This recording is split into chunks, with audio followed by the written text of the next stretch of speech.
कति वटा नीलो देन दुईटा किलो नीलो अच्छा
हामी नेपाली शरण परेछौँ रक्षा गरौ माता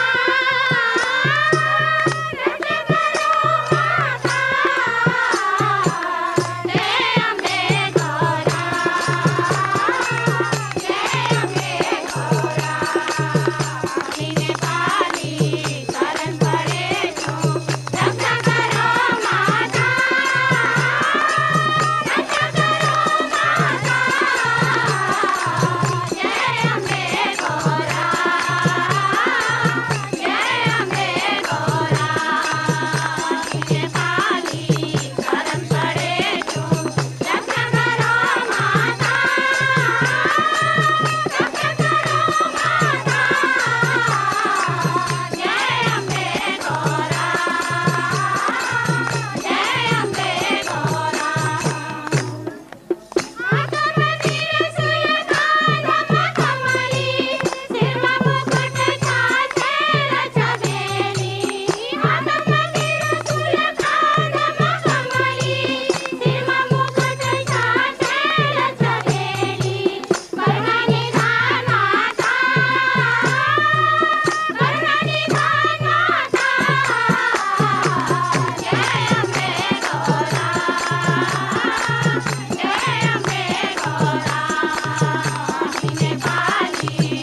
बोल दुर्गे माता की जय।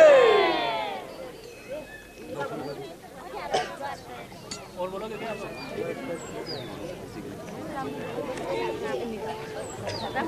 पार उठा से मना काहे को डरे तेरा राम जी करेंगे बेड़ा पार उठा से मना काहे को डरे काहे को डरे काहे को डरे काहे को डरे तेरा राम जी करेंगे बेड़ा पार उठा से मना काहे को डरे तेरा राम जी करेंगे बेड़ा पार उठा से मना काहे को डरे काहे को डरे काहे को डरे काहे को डरे तेरा राम जी करेंगे बेड़ा पार उठा से मना काहे को डरे तेरा राम जी करेंगे बेड़ा पार उठा से मना काहे को डरे नैया तेरे राम हवाले नैया तेरे राम हवाले लहर हरि आप संभाले लहर हरि आप संभाले हरि आप ही उतारे तेरा भार उठासे मना काहे को डरे हरि आप ही उतारे तेरा भार उठासे मना काहे को डरे तेरा राम जी करेंगे बेड़ा पार उठासे मना काहे को डरे तेरा राम जी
आप तो कुछ बोलेंगे ना, आप तो कुछ बोलिएगा ना।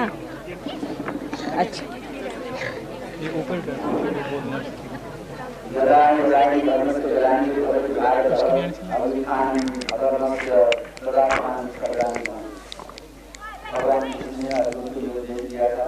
जब इस संसार में धर्म की गलानी होती है, पाप का उद्धार होता है, पाप बढ़ता है, तो भगवान इस संसार में पाप को नष्ट करने के लिए, दुष्टों का संहार करने के लिए इस संसार में आते हैं, अवतरित होते हैं, अवतार देते हैं। इसी सिलसिले में हमने अपने शास्त्रों में, ग्रंथों में पढ़ा है भगवान राम हमारे अवतार थे, श्री कृष्ण अवतार हुए हैं। उसके पश्चात ईसा मसीह भी उसी सिलसिले में, उसी कड़ी के अवतार हैं। उसके बाद भगवान महाबुद्ध, भगवान महावीर, हज़रत मोहम्मद, शंकराचार्य, ये सब अवतार माने जाते हैं। उन्होंने विश्व में आकर विश्व का कल्याण किया, उद्धार किया। इसी सिलसिले में ये आज निर्मला देवी भी इस संसार को कल्याण के लिए, उद्धार के लिए यहाँ अवतरित हुई है। इसमें कोई संशय नहीं है कि इन्होंने अवतार का रूप लिया है।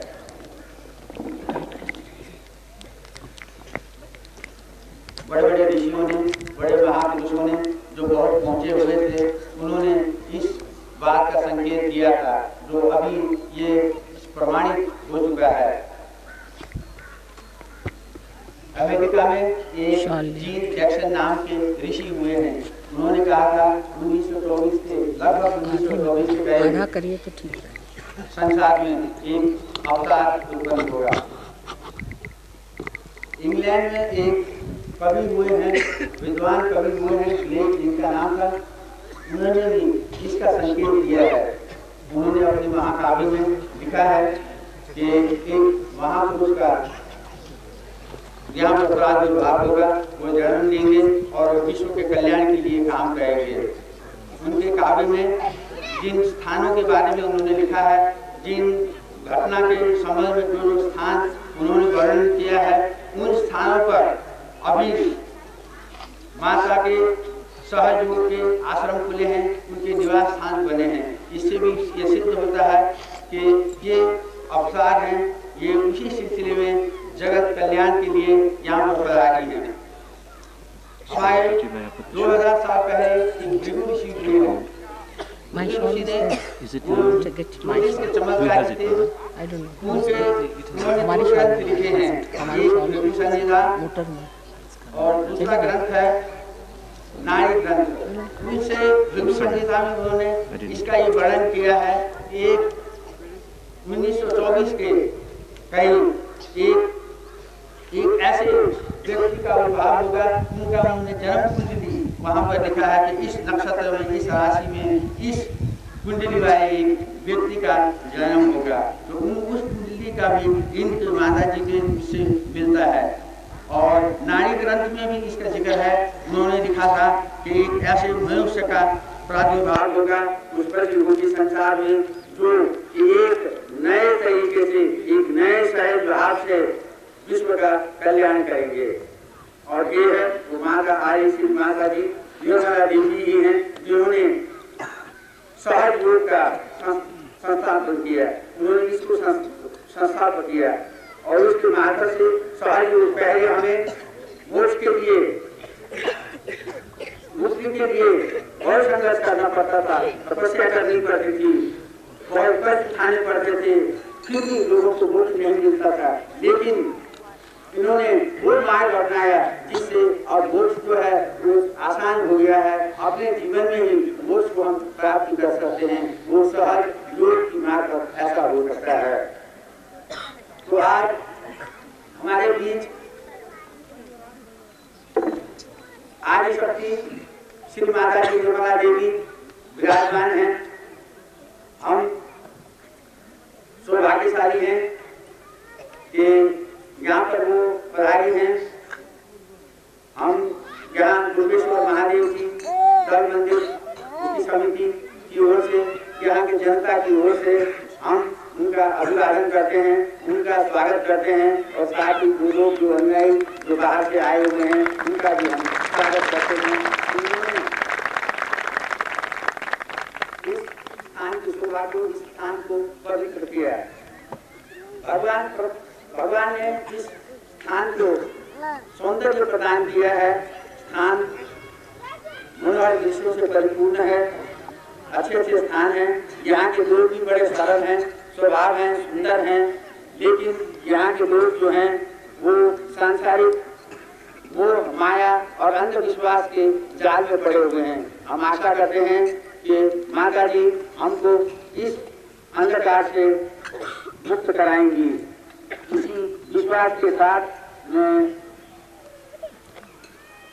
माता जी को नतमस्तक होकर के सभी लोगों की तरफ से नतमस्तक होकर के उनको प्रणाम करता हूँ और आशा करता हूँ कि हमें इससे ये माया मोह और अंधकार के जाल से मुक्त कराएंगे। अब ये सहयोग का मैंने अभी जिक्र किया था, वर्णन किया था। ये सहयोग क्या है, ये किस प्रकार होता है, इसके बारे में विस्तार से यहाँ सहयोग आश्रम के संस्थापक हैं जोगी जी, वो आपको विस्तार से बताएंगे।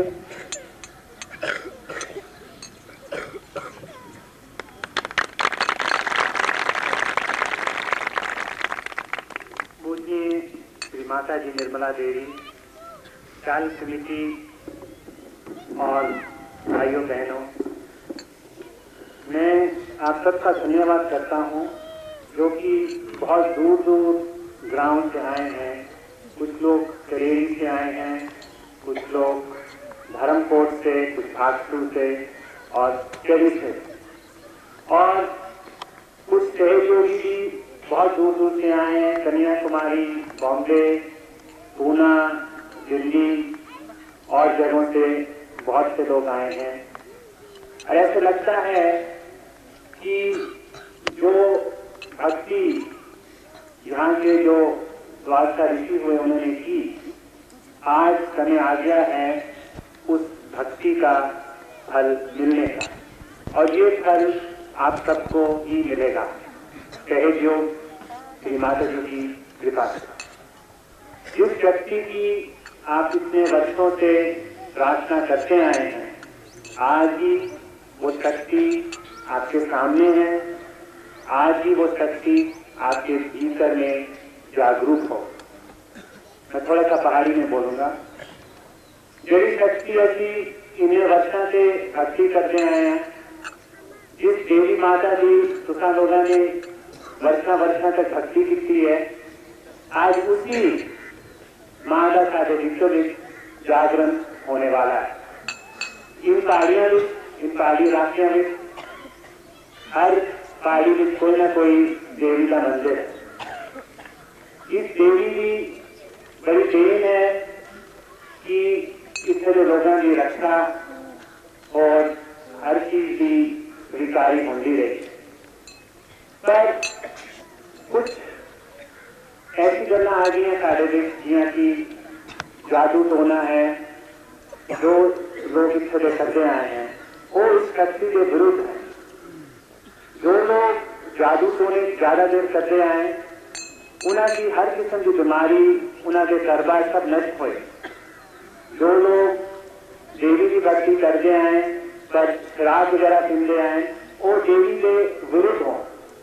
इसमें ऐसी दिखता है कि लोगों के यहाँ बहुत शराब वगैरह चलती है। नाले से तुसा देवी की भक्ति करते हो तो नाले से शराब पीते हो। ये दोनों गल्ला करनी नहीं हो सकती। जेड़ा शराब पीना वो बिल्कुल देवी के विकलाप की गल। जिथा तुसी महादेव का मंदिर बनाया, तो इले कन्ने जोड़ा ठेका ये बिल्कुल गलत बात। दाल कमेटी चाहिए कि इस चीज की बिल्कुल बंद है और जो नदी ग्राम के लोग और लागे के लोग ना उन्हें चाहिए कि इसकी बंद है ताई पूरी तरह देवी की तौर भीतर स्थापना हो सके। ये देवी जी साढ़े भीतर है ये कुंडली बुलाते हैं और ये जी जागरूक होती है इस तरह सारी बीमारियां दूर हो जाती और सब चीज़ा सरल सफल हो जाए थोड़ी भक्ति का काफी फल मिल जाए। इसलिए अभी श्री माता जी की यही प्रार्थना करने हैं कि आज ये तौर भीतर जी शक्ति दी है इसकी जागरण करें और उन्हें करें काफी आशीर्वाद दें। श्री माता जी निर्मला देवी अब आप प्रवचन करेंगी और फिर कुंडली जागरण हो। धन्यवाद।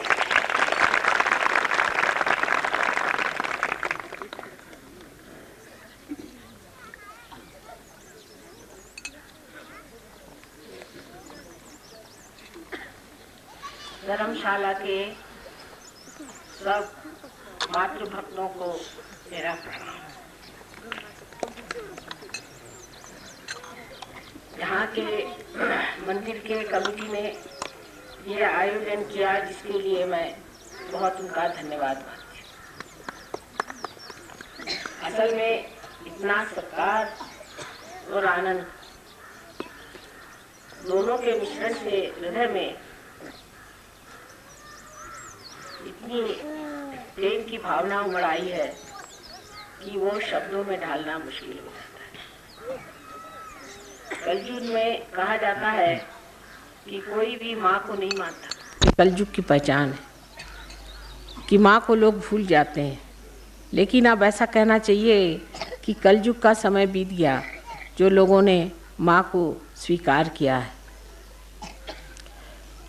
माँ में और गुरु में एक बड़ा भारी अंतर मैंने पाया है कि माँ तो गुरु होती ही है, बच्चों को समझाती है, लेकिन उसमें प्यार घोल घोल करके इस तरह से समझा देती है कि बच्चा उस प्यार के लिए हर चीज़ करने को तैयार हो जाता है। ये प्यार की शक्ति जो सारे संसार को आज ताजगी दे रही है, जो सारे जीवंत काम कर रही है, जैसे ये पेड़ का होना, उनकी हरियाली, उसके बाद एक पेड़ में से फूल हो जाना और फूल में से फल हो जाना, ये जितने भी कार्य हैं जो जीवंत कार्य हैं, ये कौन करता है? ये सब करने वाली जो शक्ति है वो परमात्मा की प्रेम की शक्ति, उसी को हम आदि शक्ति कहते हैं। परमात्मा तो सिर्फ नज़ारा देखते हैं कि उनकी शक्ति का कार्य कैसे हो रहा है। जब उनको वो कार्य पसंद नहीं आता तो वो आँख मूंद लेते हैं और सारा नज़ारा भी ख़त्म हो जाता है। परवाह तो माँ को करनी पड़ती है कि मेरे बच्चे ठीक से रहें। संसार एक बड़ा सुंदर आलीशान ऐसा विशेष रूप का आदर्श हो कि जिसे देखकर परमात्मा संतुष्ट हो जाए। ये पूरा प्रयत्न होते रहता है, लेकिन आप जानते हैं कि हर बार ऐसे प्रयत्न हुए, अनेक अवतार इस संसार में आए और अनेक प्रयत्न, लेकिन मनुष्य की अकल उल्टी बैठ जाती है। कोई बात उससे बताओ नहीं करो तो वो ज़रूर वही काम करता है।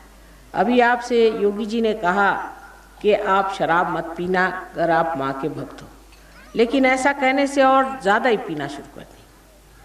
मैंने देखा है कि बच्चों से कोई चीज़ मना करो तो वो डबल करते हैं कि क्यों मना किया, इसीलिए हम करेंगे, अहंकार की वजह से। इसका बेहतर तरीका ये मैंने सोचा कि इनके अंदर ज्योत जला दो, चाहे वो टिमटिमाती क्यों न हो, थोड़ी सी ही ज्योत जल जाएगी तो उस ज्योत के प्रकाश में खुद ही देखेंगे कि हमारे अंदर क्या दोष है।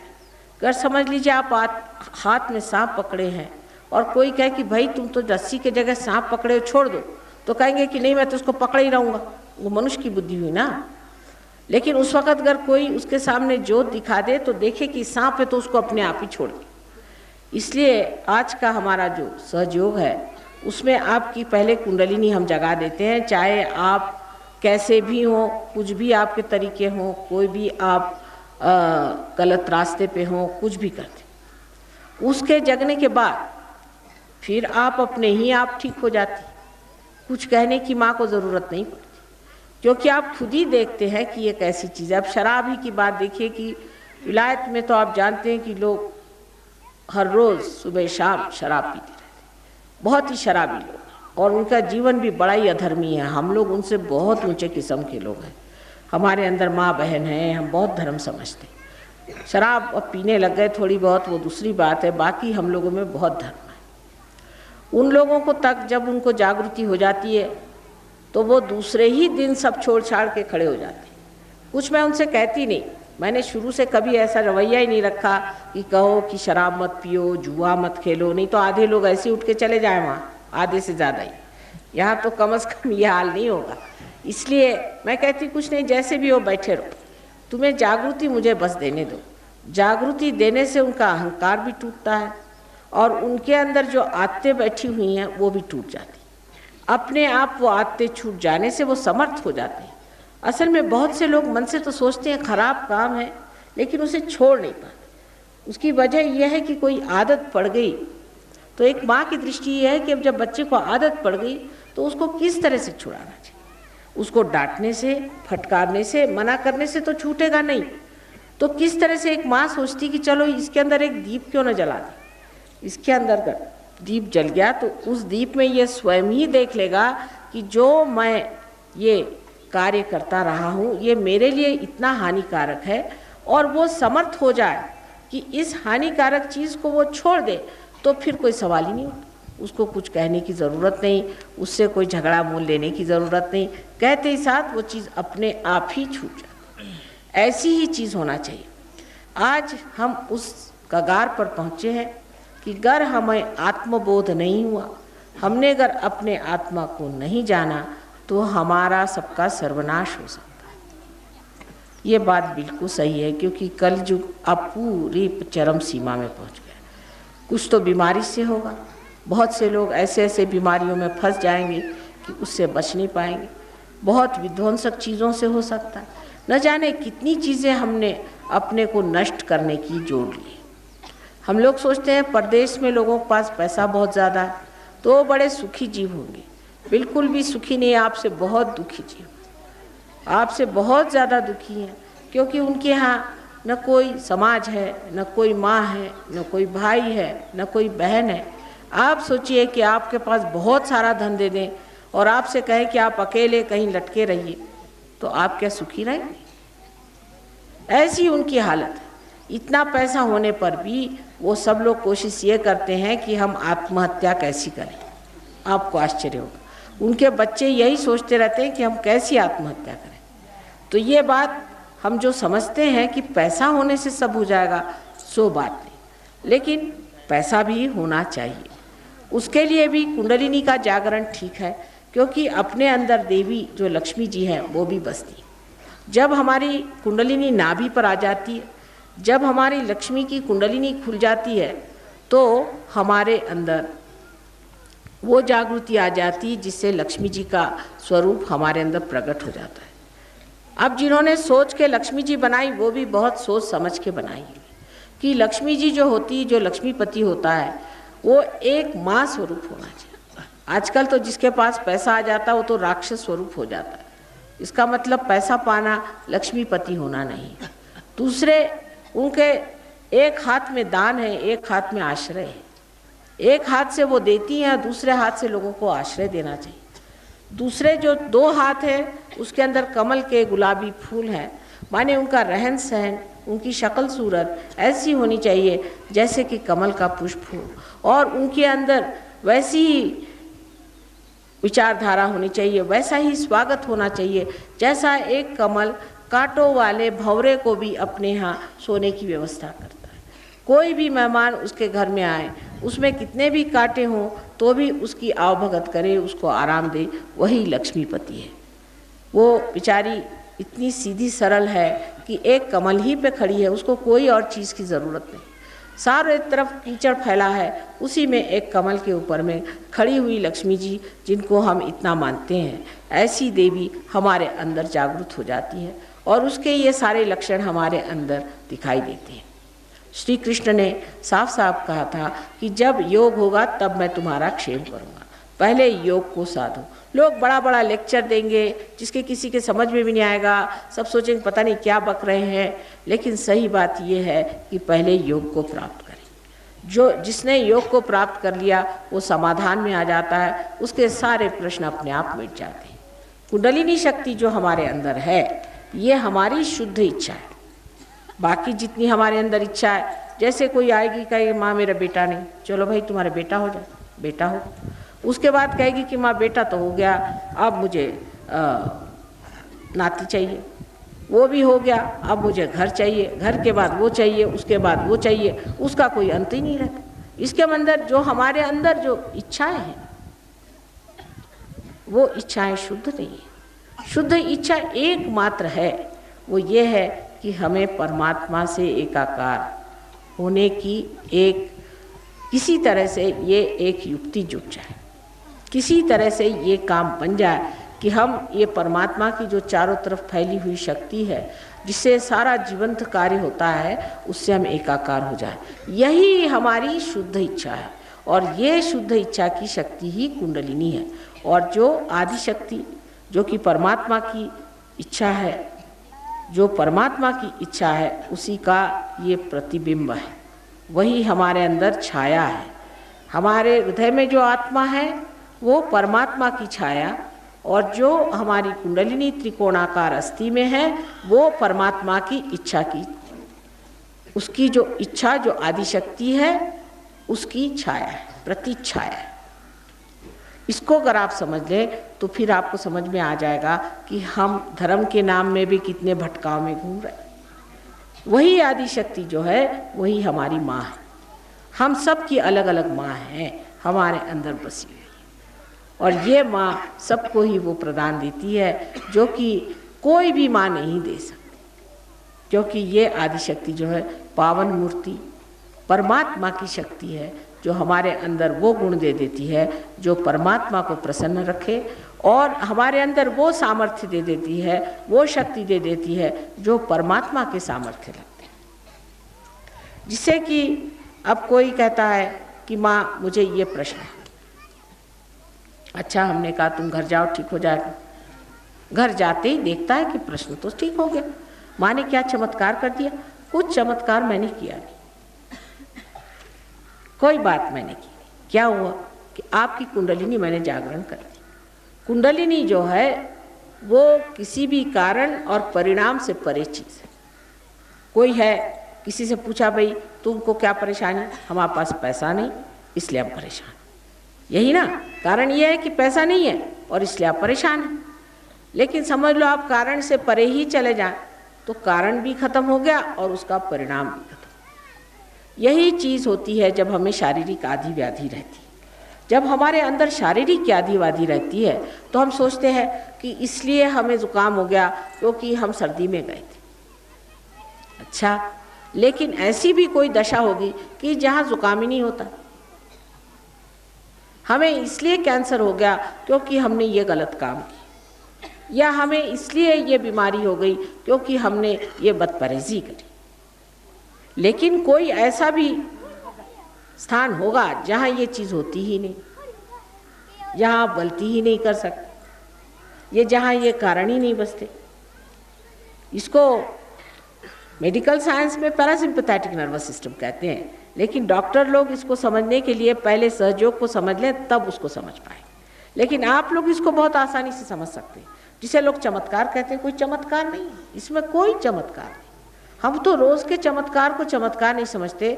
बताइए कि एक फूल से फल बनता है तो हम क्या बना सकते हैं? नहीं बना सकते। और ऐसे करोड़ों हजारों हम बनते देखते हैं, हमको कोई भी चमत्कार नहीं लगता। एक पहाड़ी का बच्चा पहाड़ी होता है, एक देसी का बच्चा देसी होता है, शक्ल सूरत वैसी बनी रहती, कौन बनाता है? ये सोचिए, इसका चयन कौन करता है? ये किस तरह से बारीक चीज़ें, हजारों करोड़ों ऐसी चीज़ें संसार में होती है। वो जो शक्ति ये कार्य करती, जब वो हमारे अंदर बहने लग जाए तो फिर क्या हम तो समर्थ हो जाए, हम शक्तिवान हो जाए, शक्तिशाली हो जाए। इन पहाड़ों में देवी का स्थान है। आप जानते हैं कि आज रामनवमी का शुभ अवसर है। इस शुभ अवसर पे ही आपसे मिलना था। कोई तो भी ऐसी ही विशेष बात होगी जहाँ पर कि मुझे यहाँ आज ही आना था। यहाँ 7 देवियों का स्थान है।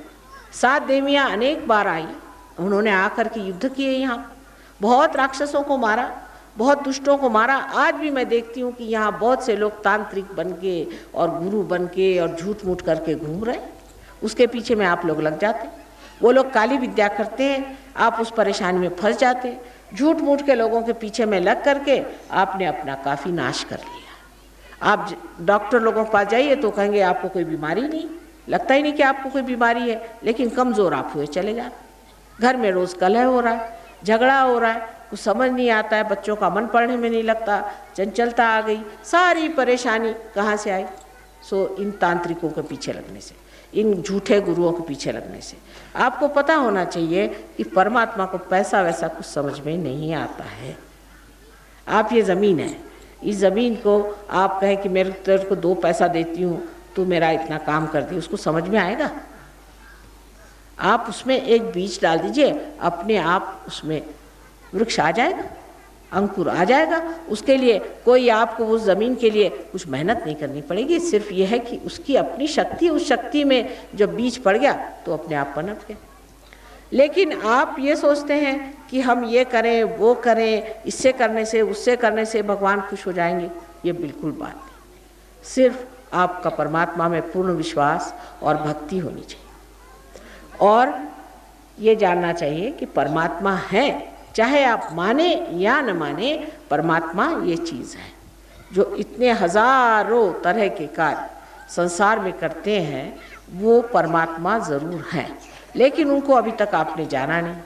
माँ को देखे बगैर ही, जाने बगैर ही इतनी आपके अंदर भक्ति है, तो क्या आपको माँ मिलेगी नहीं? ऐसे कैसे हो सकता है? क्या माँ के अंदर हृदय नहीं है? क्या माँ नहीं सोचती कि मेरे बच्चे मुझे याद कर रहे हैं तो उनके पास जाना ही होगा?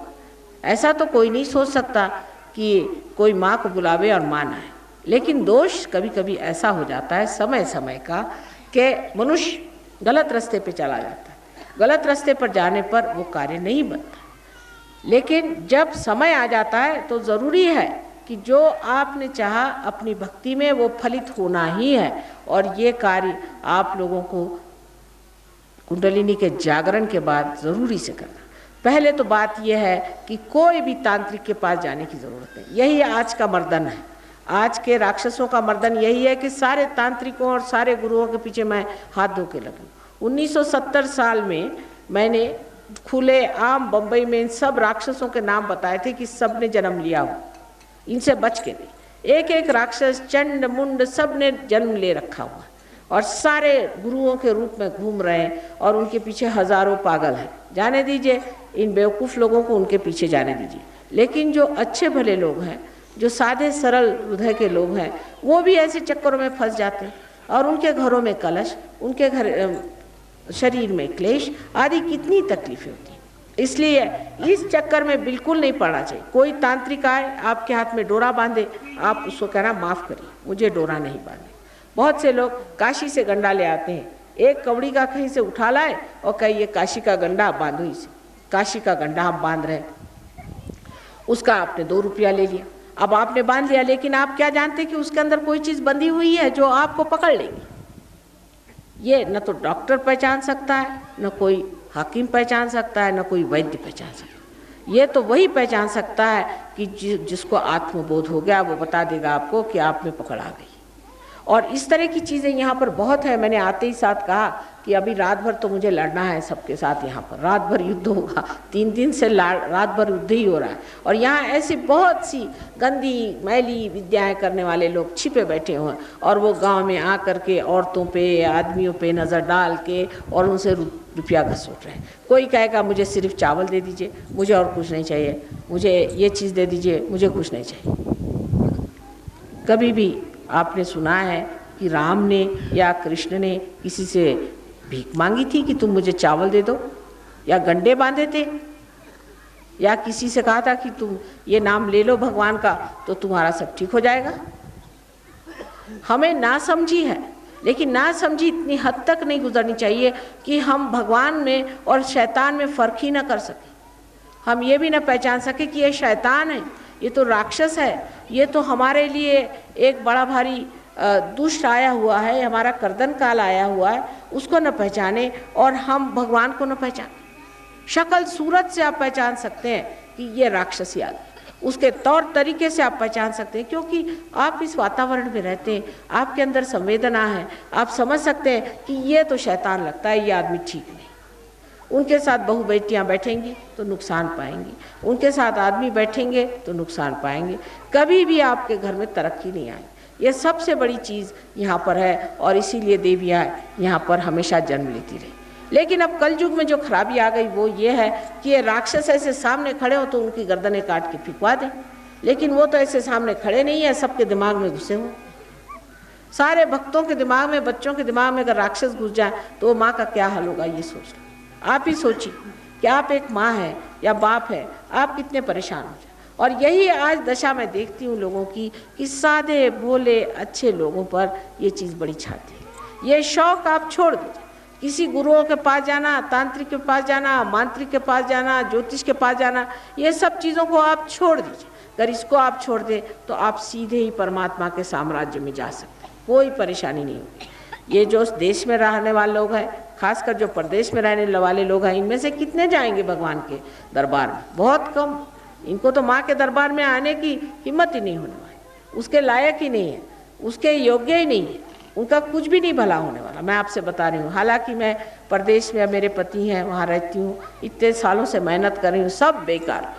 आप लोग मेरे अपने हैं, आप लोग मेरे जान के प्यारे हो, लेकिन आप लोग भी ऐसे गलत फहमी में फंसे हुए इधर उधर भटक गए हैं, तो एक माँ के लिए कितनी आर्तता और कितनी परेशानी की बात है। ये सोच लेना चाहिए कि माँ ने कहा है किसी तांत्रिक, किसी गुरु, किसी घंटाल के पास जाने की ज़रूरत नहीं। हम लोग गृहस्थ के लोग हैं, गृहस्थी के लोगों के गृहस्थी से संबंध रखना चाहिए। हमारा साधु सन्यासियों से कोई मतलब नहीं। हम लोग कमाएं, हम यज्ञ कर रहे हैं, हम गृहस्थी में बैठे हुए हैं, क्या हमें चाहिए कि हमारा पैसा उठा के इन साधु सन्यासियों को दें? कोई ज़रूरत नहीं। एक बार सीता जी तक एक साधु सन्यासी से फंस गई थी, और आप जानते हैं बेचारी को सारा रामायण उसके बाद रच गया। इसलिए इस चक्करों में बिल्कुल नहीं आने का। आप खासकर औरतों पे इसका ज़्यादा असर आता है, क्योंकि और ज़्यादा सीधी सादी होती है। अपने बच्चों को, अपने घर को, अपने पति को इससे बचा के रखें। हमारे यहाँ की समाज व्यवस्था अत्यंत सुंदर है। आप नहीं जानते बाह्य में क्या है। कोई मर जाए तो पूछने वाला नहीं, वहाँ किसी को पता ही नहीं चलता कि कोई मर गया। बाप मर गया तो भी बच्चों को पता नहीं चलता, बच्चे मर गए तो बाप को पता नहीं चलता। उस लंदन शहर में एक हफ्ते में 3 बच्चे 4 बच्चे माँ बाप मार डालते हैं। क्यों मारते हैं? क्योंकि तंग आ गए। आप सोचिए कि कम से कम 2 बच्चे तो मार ही डालते। आपने कहीं सुना है किसी माँ को, बाप को अपने देश में चाहे 10 बच्चे हो जाए वो पकड़ के मारता है? इतनी जालिम उनकी आदत है। और हम लोग इतने सहज सरल प्रेम के लोग हैं, हमको इस चक्कर में बस नहीं फंसना चाहिए। बाकी आपको मैं जागृति आज दे दूंगी, आप लोग पार हो जाएंगे। एक बार आत्मबोध होने के बाद आपके हाथ में से चैतन्य की लहरियाँ शुरू हो जाएंगी। आपके नस नस में ये चीज़ बहना चाहिए। ये नहीं कि कोई सिर बता दे आप पार हो गए। आपके सर में से कुंडलिनी का जो ब्रह्मरंध्र है छिद करके वहाँ से ठंडी हवा आएगी, यहाँ से ठंडी हवा आ जाएगी। आप देखेंगे कि आपके सर में से ठंडी हवा निकल रही, हाथ में से ठंडी हवा आएगी, और आप गाते भी हैं कि ठंडी हवा आई और चांदी के पत्ते हिलने लग गए और देवी आई। आपने गाना भी गाया। हमसे योगी महाजन पूछ रहे थे कि माँ इनको कैसे पता कि ठंडी हवा आती है जब देवी आती है, इनको कैसे पता? ये तो मैंने कहा आदिकाल से चला आ रहा है। देवी तो यहाँ अनेक वर्षों से है। तो जो लोगों ने गाया होगा, पहले बताया होगा कि जब देवी आती है तो उनसे ठंडी हवा आती है। वैसे तो आदि शंकराचार्य ने वर्णन किया है कि सलीलम शलीलम, हाथ से ऐसी ठंडी ठंडी हवा आनी चाहिए। ये देवी की पहचान है। जिसके बदन से ठंडी ठंडी हवा आए वही अवतार है, ये देवी की पहचान है। ये इन्होंने कहा था। लेकिन हमारे गांव में जो परंपरा से चले आ रहा है, उन्होंने देखा है कि जब देवी का अवतरण होता है तो सब जगह ठंडी हवा आती है, उनके बदन से ठंडी हवा आती है। इसलिए ये ऐसे ऐसे गाने बने हुए, ये पारंपरिक जो गाने बने हुए हैं, इसके अंदर बड़ी खूबी से सारी बातें लिखी हुई हैं कि देवी क्या चीज़ है और देवी को कैसे पहचानना चाहिए। तो इस तरह से आप लोगों के पास तो बड़ी संपदा है, बड़ी आपके पास में सूझबूझ है, समझ है, और आप सीधे साधे सरल स्वभाव के लोग हैं। जो कठिन स्वभाव के लोग हैं वो बड़े मुश्किल होते हैं। आप लोगों को पार कराना कोई मुश्किल नहीं, लेकिन एक ही वचन देना है कि ये गुरु घंटालों को आप छोड़ देंगी और इससे आगे पीछे नहीं जाएंगी। उससे बड़े नुकसान आपने उठाए हैं और उठाएंगी, इसलिए पहले सबसे पहले आप लोग सब जागृति ले लें। दूसरा, मैंने ये सुना कि यहाँ पर गाना गाते गाते लोगों के बदन में शरीर हिलने लग जाते हैं, कहते देवी आती। ये गलतफहमी है बहुत बड़ी। देवी किसी के बदन में नहीं आ सकती, बहुत मुश्किल। देवी का काम करना आसान है। देवी के अंदर तो हजारों चक्र होते हैं, उन चक्रों को संभालना, उनको ठीक से उसका चलाना, उसमें से ठंडी ठंडी लहरें बहाना, लोगों को भला करना, और ऐसे इंसान का चरित्र भी तो उज्जवल होना चाहिए। हमारे बम्बई में जितनी नौकरानियाँ हैं, शराब पीती हैं, सब ढंग करती, उनके बदन में आती देवी। बताओ, ऐसे कोई देवी, कोई पागल है किसी के अंदर भी आने के लिए? देवी तो एक शुद्ध चित्त में ही आ सकती।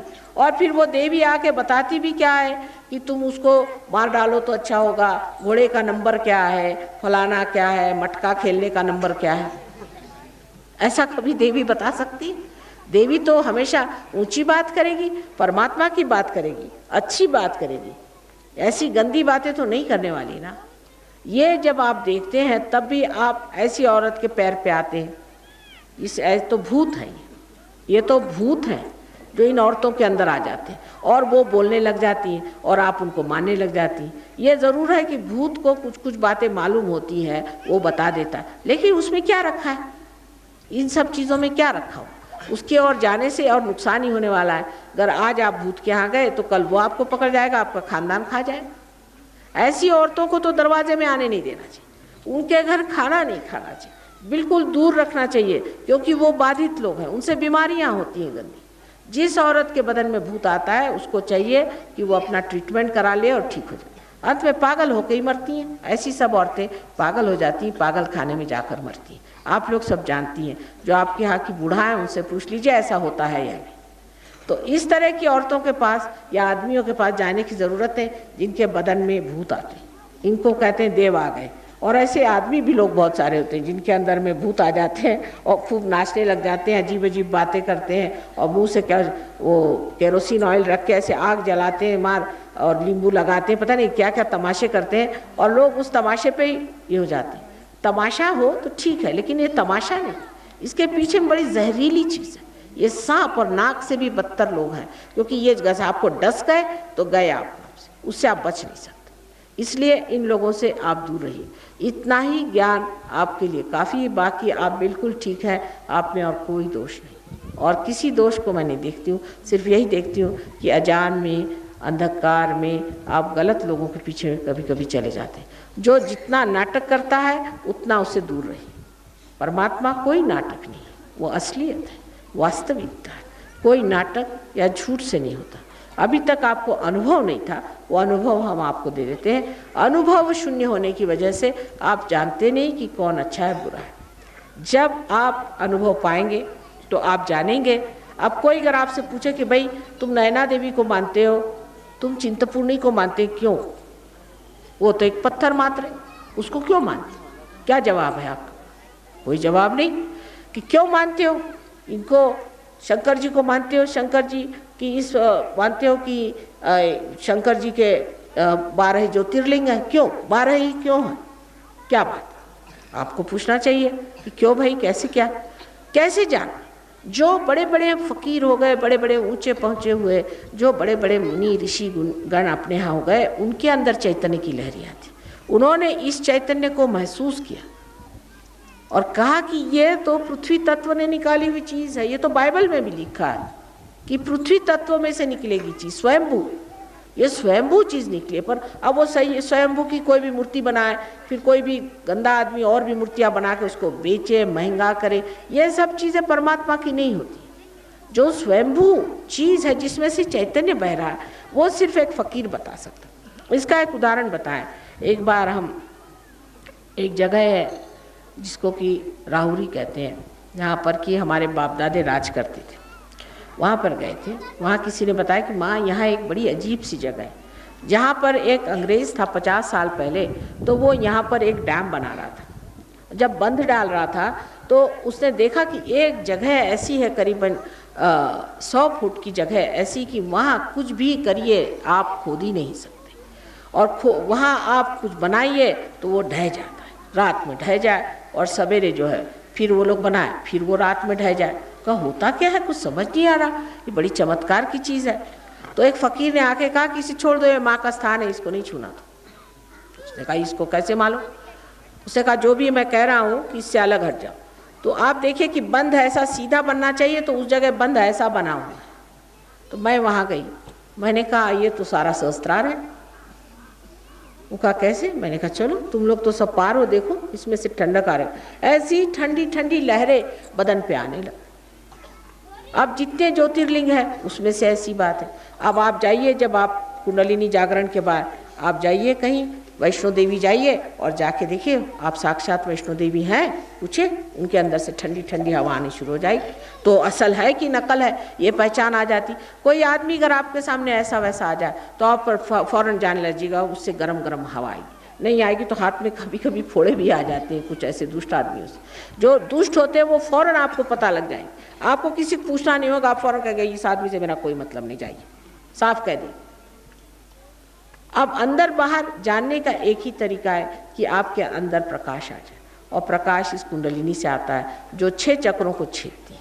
इसको षट चक्र भेदन कहते हैं। ये चक्र जब छिद जाते हैं तो एक तरफ तो हमारी तंदुरुस्ती अच्छी हो जाती और दूसरे तरफ हमारा मन शांत हो जाता, और तीसरी तरफ हमें आत्मा की प्राप्ति हो जाती। आत्मा जो है सच्चिदानंद है, माने आप इस चेतन अवस्था में सत्य को जान सकते हैं। अभी तक तो आपको सत्य असत्य का फर्क ही नहीं मालूम। अब मैं भी सत्य हूँ या असत्य हूँ आप क्या जानिए? जब तक आपके अंदर चैतन्य की लहरियाँ नहीं आएंगी तब तक आप क्या जानिएगा कि मैं क्या हूँ। उसी प्रकार आप इसको चित्त कहिए कि आपका चित्त जो है वो प्रकाशित हो जाता है। जैसे यहाँ बैठे बैठे आप किसी के बारे में सोचें और एकदम यहाँ पे समझ लो जलन आ गई, माने क्या? हमारे यहाँ लंदन में जब पहले एक साहब पार हुए तो वहाँ के लोग शक्की ज़्यादा हैं। आप लोग जैसे भक्ति तो उनमें शक्की है, ज़्यादातर शक्की लोग होते हैं, उनको समझता तो कुछ भी नहीं देवी वगैरह, उनसे तो गणपति का ग से शुरू करना पड़ता है। तो उनके यहाँ चमक आ रही, तो कह ले माँ यहाँ क्यों चमक आ रही? मैंने अपने पिता के लिए पूछा था सवाल। मैंने कहा ये आपके पिता के चक्र हैं और हो सकता है कि उनको बड़ा बुरा ब्रोंकाइटिस, गले में शिकायत हो गई क्योंकि विशुद्धि चक्र है। तो कहा अच्छा मैं अभी फ़ोन करता हूँ। स्कॉटलैंड में फ़ोन किया तो उनकी अम्मा ने यही कहा कि तुम्हारे बाप को बहुत बुरा ब्रोंकाइटिस हो गया, बीमार पड़े। उसने कहा कि अच्छा, तो अब कह ले माँ इसका निदान क्या है और अब इसको कैसे ठीक किया जाए? तो निदान तो हो गया, मैंने कहा अब इसको ठीक करने का तरीका तुमको बताते हैं कि तुम इसको किस तरह से कवच दो। जैसे उन्होंने कवच दिया, आधे घंटे में उनके अम्मा का फ़ोन आया कि पता नहीं क्या हुआ, मैं तुम्हारे बाप तो बुखार उतर गया और दौड़ रहे, वो तो बाहर चले गए। इस प्रकार ये चीज़ घटित होती है। तो जो चित्त है वो आलोकित हो जाता है, चित्त में प्रकाश आ जाता है। आप जिसके भी बारे में सोचेंगे, जो भी करना चाहेंगे, उसके बारे में आप यहाँ बैठे बैठे जाने। अब देखिए आपने सुना होगा कि रेडियो होता है, टेलीविज़न होता है, कहाँ पे प्रोग्राम होता है, यहाँ सुनाई देता है। उसी प्रकार परमात्मा की अनंत ऐसी किरणें हैं, ऐसा उनका जाल फैला हुआ है, हजारों उनके हाथ हैं, उसी से कार्य होता है। पर पहले उनके राज्य में तो उतरिए, उनके साम्राज्य में तो आइए। अगर आप उनके राज्य में नहीं बैठे हैं, आप तो दूसरों के राज्य में बैठे हैं, तो वही आपकी परवाह करें। जब आप परमात्मा के राज्य में आएंगे तब आपका पूरा इंतज़ाम है वहाँ, सारे उनके देवदूत गण आदि सारे आपकी सेवा में खड़े हुए, सब के सब वहाँ पर पूरी तरह से आपकी व्यवस्था करेंगे और हर आपके प्रश्न जो है उसके वो इस तरह से आपको उसकी हल मिलेंगे कि आप हैरान हो जाइएगा कि ये कैसे हो, ये माँ हमें कैसे प्राप्त हो। अनेक ऐसे उदाहरण हैं, अनेक ऐसे उदाहरण सहयोग में देखे गए कि जिसका उत्तर कोई भी नहीं दे पाए। बहुत बार कहीं हम बैठे हुए हैं, आकाश से एकदम देखते हैं कि प्रकाश की ज्योत आ रही है, वो कैमरा में पकड़ा जाती, कहीं कुछ कहीं कुछ। एक बार हम बेडफोर्ड में थे, ये तो वहाँ के पेपरों ने भी छापा कि बेडफोर्ड में हम गए थे, हम तो लेक्चर दे रहे थे, काफ़ी लोग थे वहाँ, उनको लेक्चर दे रहे थे। उस वक़्त कोई 9 बजे के करीब या 8 बजे के करीब कोई लड़का ऊपर से नीचे गिर पड़ा, 80 फुट नीचे गिरा। उसके पास मोटरसाइकिल थी। पुलिया पर से जब गिरा तो लोगों ने, पुलिया पर के लोगों ने एम्बुलेंस मंगवाई। जब तक एम्बुलेंस आई, लड़का ऊपर चढ़ के चला है। लोगों ने पूछा, भाई तुम ऊपर कैसे चढ़ा है? तो उन्होंने कहा, वो पता नहीं, मुझे एक आई थी, उन्होंने मुझे ठीक कर दिया। तो उन्होंने सोचा पागल हो गया कि क्या, इसको अस्पताल ले गए। वहाँ पुलिस आई, उसने पुलिस से बताया, मेरी बात मानिए, एक स्त्री थी, वो एक सफ़ेद मोटर में आई, हमारी सफ़ेद मोटर है, और सफ़ेद साड़ी पहनी हुई थी, और एक हिंदुस्तानी स्त्री थी। उसने आ करके और मुझे हाथ फेरा, जिससे मैं ठीक हो गया। तो उन्होंने कहा कि भाई ऐसे तो कोई आया नहीं, हम तो पुलिया पे खड़े देख रहे थे, ये तो ऊपर चढ़ा आया। कहा कि नहीं हुआ तो सही, ये तो बात है, क्योंकि इसके तो कोई चोट वोट है नहीं। दूसरे दिन इन्होंने हमारा फ़ोटो देखा तो बताया, यही तो वो स्त्री थी जिसने हमें बचाया। तो पूछा कि तुमने किया क्या? कहले, बस जिस वक़्त मैं गिरने लगा तो मैंने यही कहा कि हे पावन माँ, डिवाइन मदर, मुझे तुम बचाओ, बस इतना मैंने कहा। मैंने उसको याद किया सिर्फ, और कुछ नहीं। और जैसे मैं गिरा, उसके बाद पता नहीं कैसे ये एकदम आ गई, इन्होंने ऐसे हाथ किया, मैंने गाड़ी को आते देखा, उससे उतरते देखा, और चट से नीचे आई और आकर के मुझे ठीक भी कर दिया। ये उन्होंने साफ कहा तो वो लोग परेशान हो गए, उन्होंने चिट्ठियाँ लिखी, उनका कि ये कैसे क्या हो। तो उन्होंने कहा कि ऐसे तो बहुत किस्से इंडिया में हुए हैं, लेकिन अब इंग्लैंड में भी हो रहा है, अच्छी बात। तो इसमें कोई विशेष बात नहीं है, क्योंकि जब जिसके हज़ारों हाथ है, जिसकी हज़ारों शक्तियाँ, उसके लिए क्या विशेष बात है? अगर हम कुछ है भी तो उसमें कौन सी विशेष बात है? अगर सूर्य है तो है, उसमें कौन सी उसकी बात है? क्योंकि उसके अंदर ये शक्ति है ही, जो है सो है, उसमें कौन सी विशेष बात है? लेकिन आपकी विशेष बात है कि आप इंसान से बढ़ के आज परमात्मा के दरवाजे आए हैं। और यही नहीं, आज आप इंसान से भी ऊंचे उठ करके अति मानव होने वाले, आप एक आत्मबोध पाने वाले इंसान होने वाले। ये आपकी विशेषता, ये आपका बड़प्पन है। इसीलिए मैंने सबसे पहले आप सबको प्रणाम किया था, इसीलिए मैंने कहा था कि आप सबको मेरा प्रणाम। अब हम लोग थोड़ी देर में कुंडलिनी जागरण का प्रयोग करेंगे, पर आपको कोई सवाल हो तो आप लोग ज़रूर पूछ लीजिए, और सवाल जवाब के बाद फिर कुंडलिनी जागरण का हम लोग प्रोग्राम करेंगे। मुझे ज़रा पानी दे दें।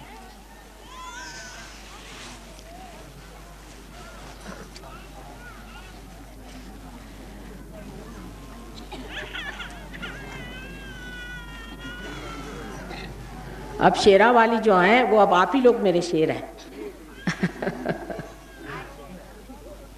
जंगलों के तो सब शेर मार डाले, अब आप ही लोग तो शेर हैं। है पानी? सवाल करिए, कोई सवाल हो तो जरूर करना चाहिए। बाद में सवाल नहीं खड़ा हो कि माँ से ये नहीं पूछा, वो नहीं पूछा।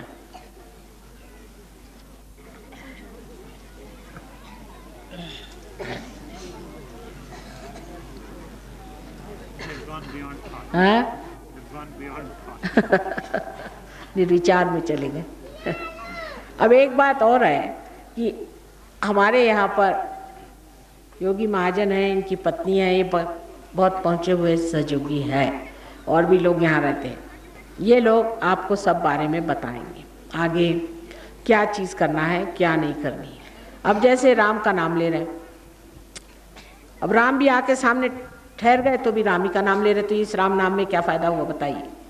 जैसे तुलसीदास जी ने कहा कि चित्रकूट के घाट पर वही संतन की भीड़, तुलसीदास चंदन घिसे तिलक करत रघुवीर, लेकिन रघुवीर को पहचाना नहीं।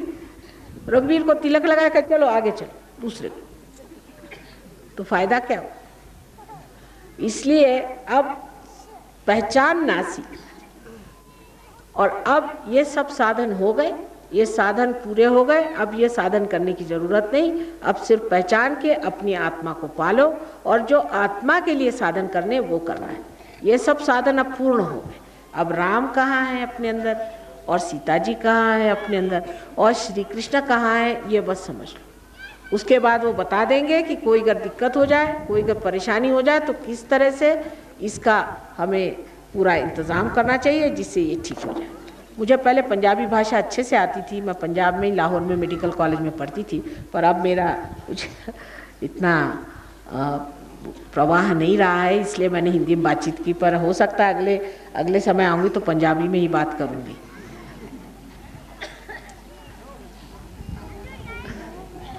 और कोई सवाल तो नहीं है?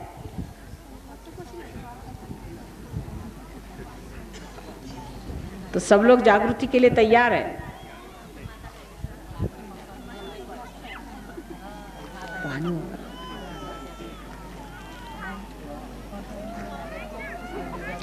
सब लोग सामने आ जाए। भाई साहब आप लोग सब सामने आके बैठे, आगे बैठे, आगे बैठे।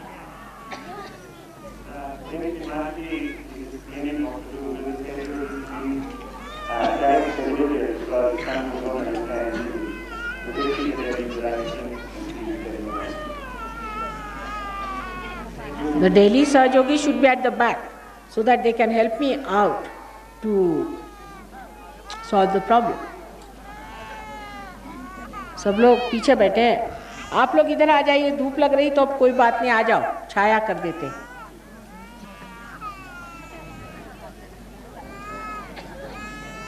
सामने बैठ। आप ही ने कहा था कि आज धूप चाहिए, तो मैंने कहा चल लो भाई धूप। जब धूप कर दी तो आप जाके छाया में बैठ गए।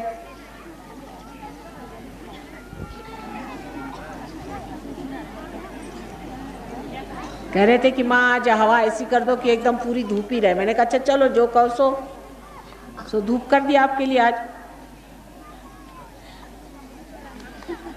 जब उसका इंतजाम किया तो अब आप छाया में जाके क्यों बैठ रहे? थोड़ी देर धूप में बैठ लीजिए।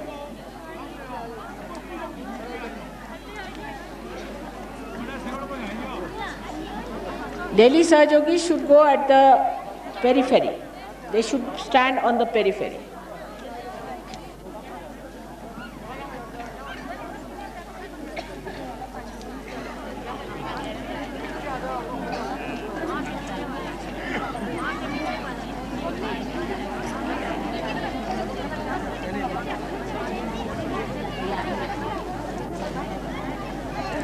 सब आराम से बैठिए।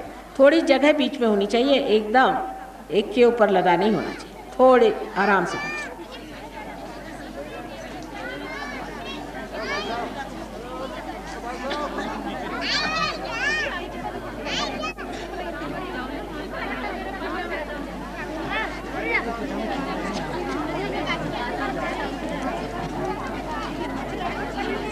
सब लोग बैठ जाइए पहले।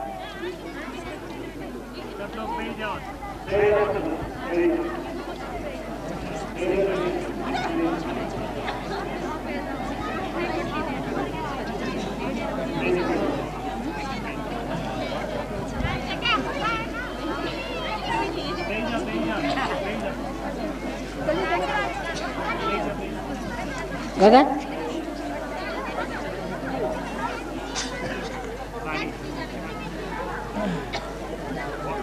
पैर के नीचे भी एक शॉल रखा दो, बहुत ठंडा बह रहा है।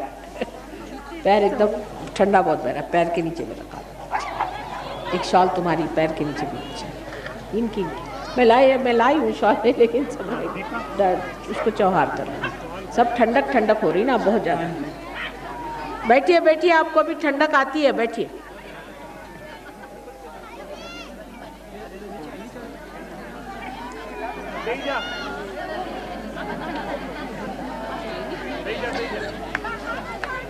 बैठ जाइए बैठ जाइए। अभी नहीं, बस हो।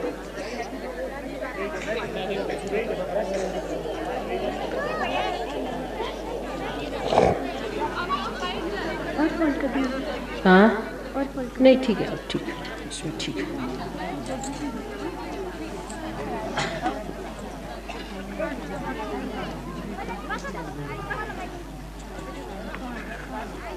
हाँ बैठ जाइए, सहयोगी भी बैठ जाए।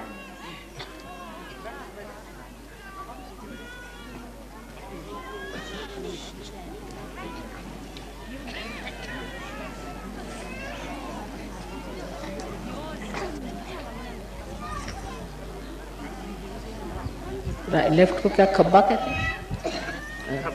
राइट, सज्जा। सज्जा। हर जगह अलग अलग चलता है ना, पंजाब में यही है। अच्छा, अपना खब्बा हाथ जो है आपका, ये आपकी इच्छा है, ये इच्छा है, और इसलिए इसको अपने गोद में ऐसे मेरी ओर रखें, गोद में रखें, या ज़रा ऊपर उठा के रखें, अगर थक जाए तो नीचे गोद में ले लें, गोद में रखें इस तरह से। खब्बा मेरी ओर करें, खब्बा। बायां हाथ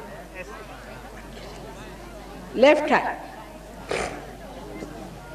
खब्बा, बायां खब्बा यहाँ रखियो सर। अभी ठंडा आना शुरू हो गया, आ गया है ना। अच्छा,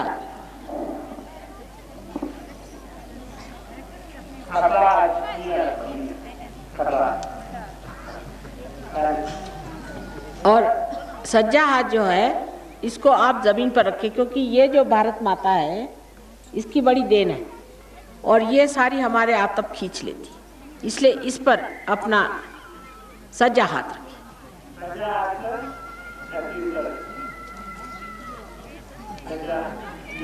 ऐसे बाजू में रख लीजिए, आराम से, आराम से, कोई सामने नहीं, ऐसे बाजू में रखिए तो आराम से। बैठ जाइए, बैठ जाइए, आप लोग सब बैठ जाइए, बैठिए बैठिए।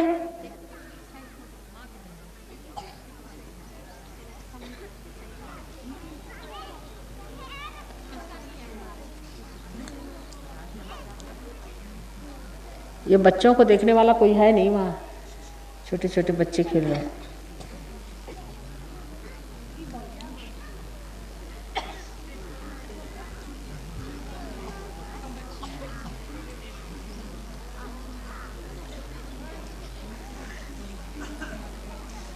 ठंडी हवा आ रही है।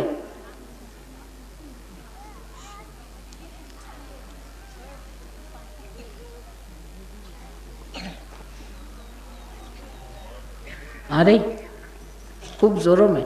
अच्छा, अब जो है सज्जा हाथ हमारे और खब्बा हाथ ऐसे पीछे की तरफ, हमारी ओर पीछे की तरफ।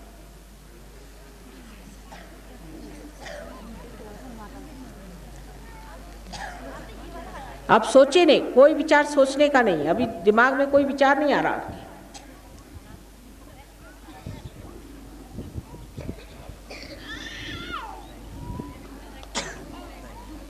पीछे करिए,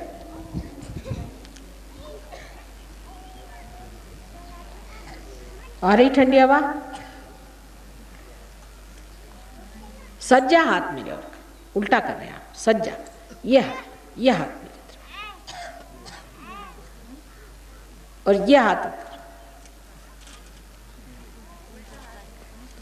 ठंडी हवा आ रही है, सब क्या आ रही है?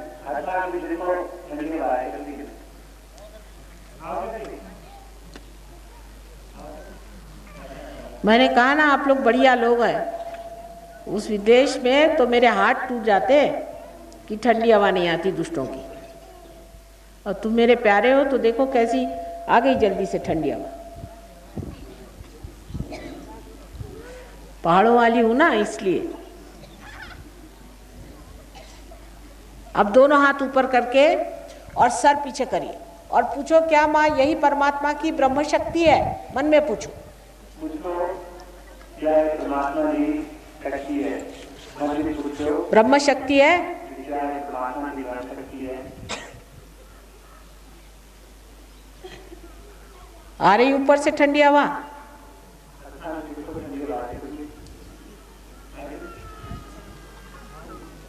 सुंदर हाथ है सबके। हाँ, अब नीचे हाथ रखो ऐसे। अब दोनों हाथ करो मेरे। अब आंख बंद करो, देखो हाथ में ठंडी हवा आ रही है क्या?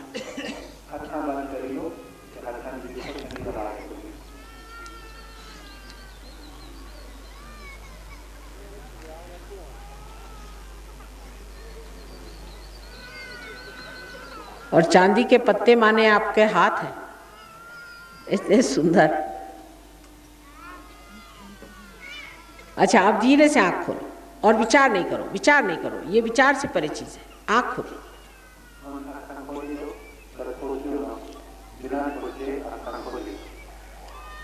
अब सर के ऊपर हाथ लगाओ, यहाँ ऊपर जरा 4 इंच ऊपर, ये हाथ हमारी ओर, इस हाथ से देखिए ऊपर में ठंडा आ रहा है।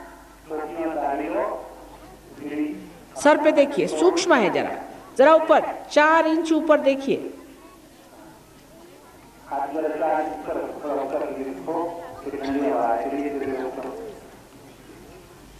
खब्बा हाथ हमारी ओर, खब्बा हाथ हमारी ओर करो।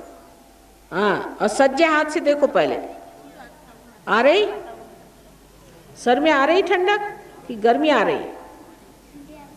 ठंडक आ रही। देखिए आप ही के सर में से नहीं, आप ही अपना जानिए। अब इस हाथ को मेरे और करो और इस हाथ से देखो, आ रही ठंडी हवा सर में से, आप ही के ब्रह्मरंध्र से ऊपर ले, जरा सा ऐसे हिला के देखो। जो तालू है ना, जिसको तलनू आप कहते हैं यहाँ, वो तालू अपने सर पे जो तलनू है उस पर देखो, आ रही है क्या ठंडी हवा? आ रही ना? आ रही कि नहीं?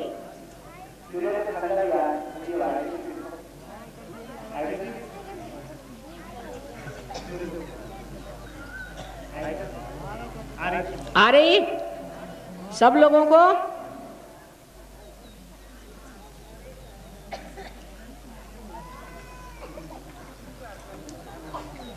एकदम हल्का लगेगा अंदर से। अब अपने ऊपर देवी का कवच कैसे लेना है जिससे कि कोई सी भी दुष्ट ऐसी शक्ति बाहर की जो कि आपको नुकसान पहुंचाने वाली न पहुंचाए, वो मैं आपको दिखाऊंगी। और आप अपने कुंडलिनी भी कैसे जागरूक करना है वो बताऊंगी। रोज़ सवेरे शाम इसको करना है।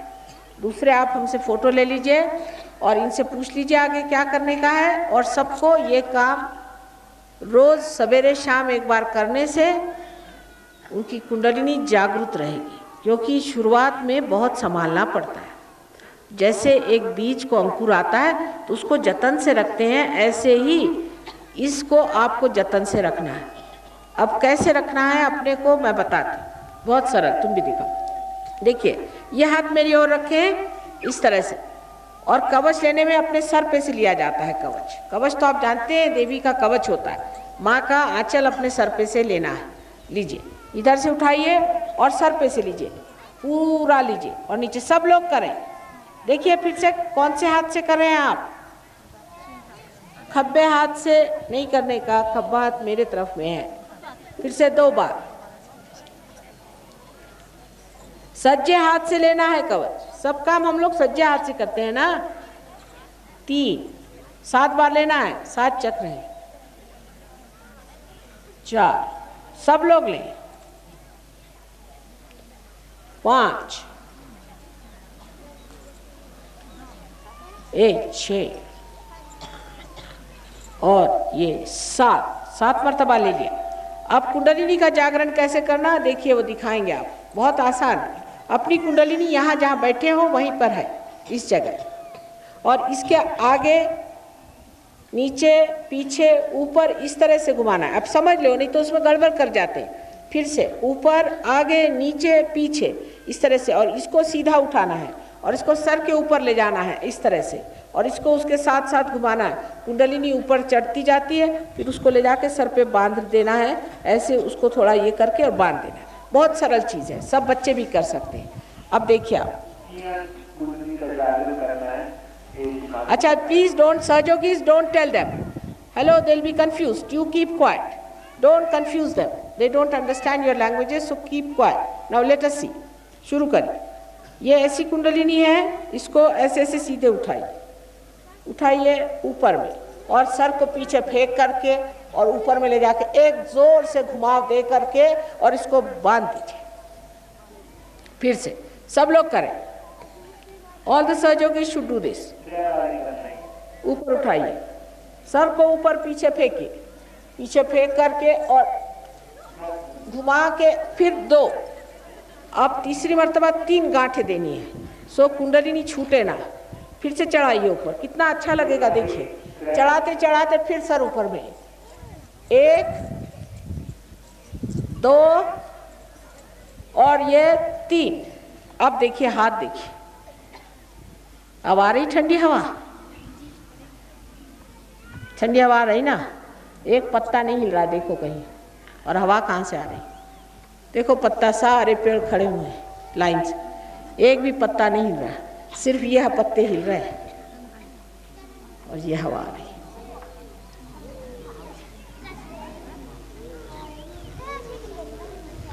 देख लिया, ये हवा आ रही, यहीं से हवा सब चल रही है और हवा आ रही है।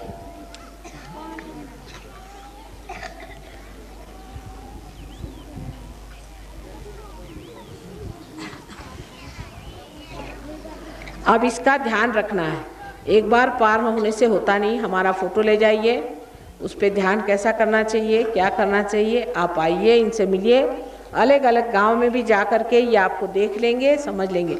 लेकिन ज़्यादातर हिंदुस्तानियों का ये होता है कि जो सहज में मिल जाए उसको सहज में भूल जाते हैं, और फिर कोई मिला उसके पास चले गए। अब अपने पे ही जमो, अपने को जानो, अपने को समझो और अपने पे जम जाओ, और अपने ही गुरु खुद हो जाओ, दूसरों कोई गुरु की ज़रूरत नहीं।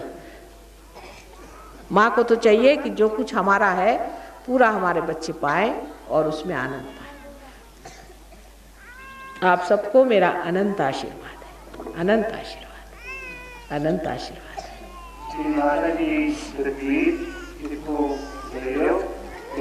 रोज संजा प्यागा दीप जलाए के इया हाथ करके के कने फिरी ये माते दिखाए इया करके तुसी ध्यान रखो। अगर तो अभी कोई गल नहीं समझ आती तो तनु आश्रम है उत्थे आए के पूछ लिया करो।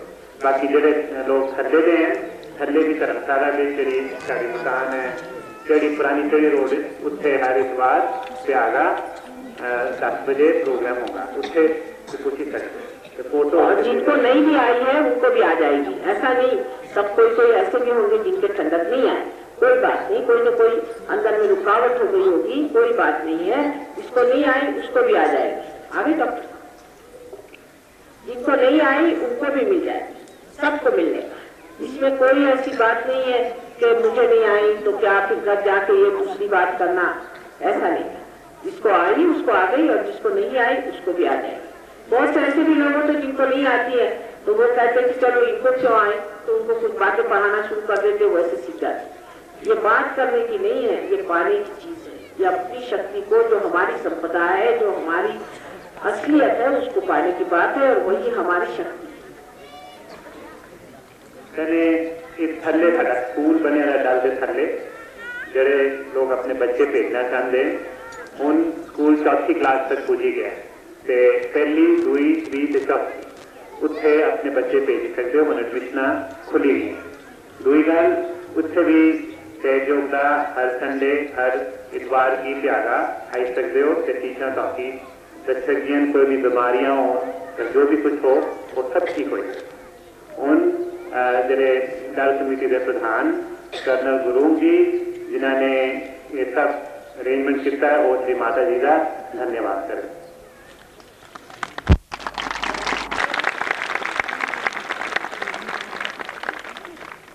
एक मिनट ठहर के फिर वो अभी धन्यवाद हो लो, फिर आ जाए। हाँ, शांति से, शांति, अब शांति करो, शांति का समय आता, शांति से, इत्मीनान सब परमात्मा करते हैं।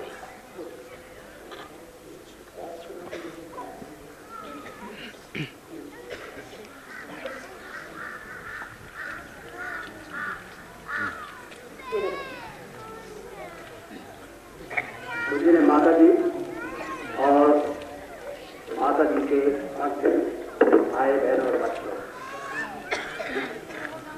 ये हमारे बड़े सौभाग्य हैं कि आज माता निर्मला देवी जी आज हमारे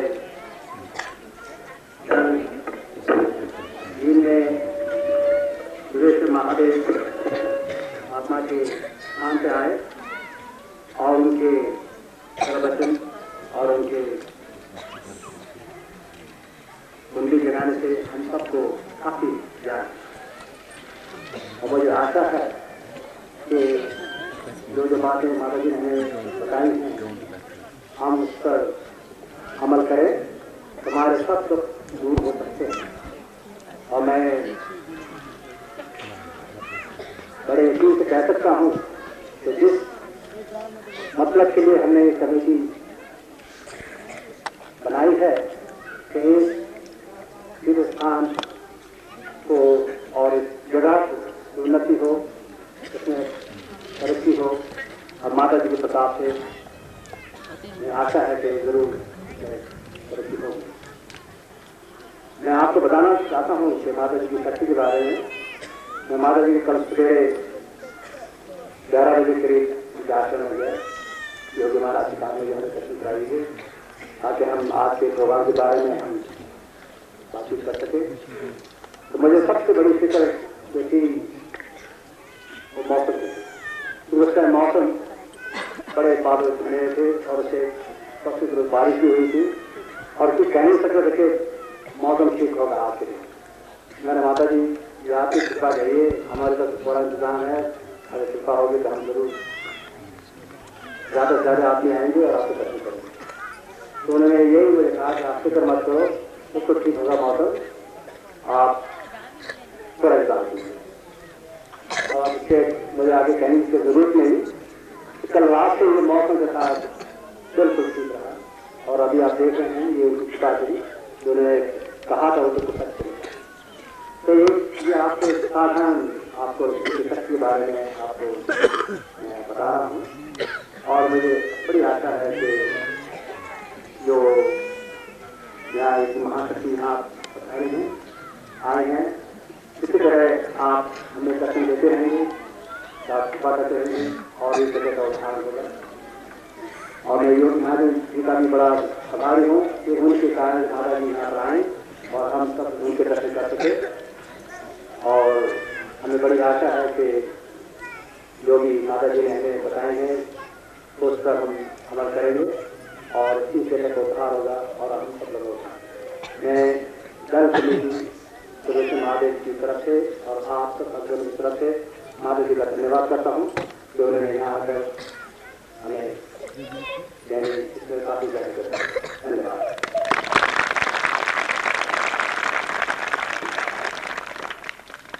सहयोग और श्री माता जी की कृपा से जहाँ जहाँ सहयोग हुआ है वहाँ खेती भी और मौसम भी साथ देता है।